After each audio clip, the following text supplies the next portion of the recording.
I support farmers because my parents are farmers. I completed finishing my studies through farming.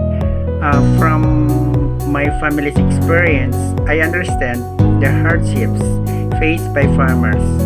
I had been working with the Farmers Group Company for so long, pushing the agenda not only for myself but also for the agenda of others pursuing farmers living advocates.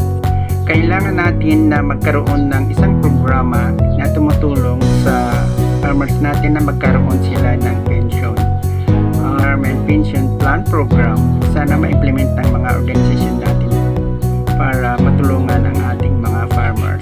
Kailangan ang isang organisasyon may kaalaman para sa pagkuha ng ISIS number online. Kailangan natin silang tulungan para ang mga farmers natin maka-set aside ng budget para sa monthly contribution nila sa ISIS.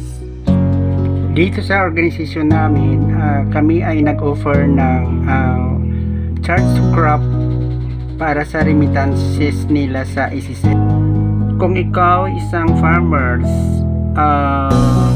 50 plus or below 60 years old, pwede pa kayo magkakuha ng ISIS number at mag-remit sa ISIS. Mga farmers natin na hindi pa nag-remit sa ISIS, kumuha na kayo para hindi kayo magsisisi sa huli. Ang hirap ng buhay ngayon kung wala kang pension at the age of 60 na hindi ka na-able sa pagtrabaho. Mga farmers organization, tulungan natin ang ating mga farmers para magkaroon sila ng remittances sa ISIS. Please implement Farmers Retirement Pension Plan Program.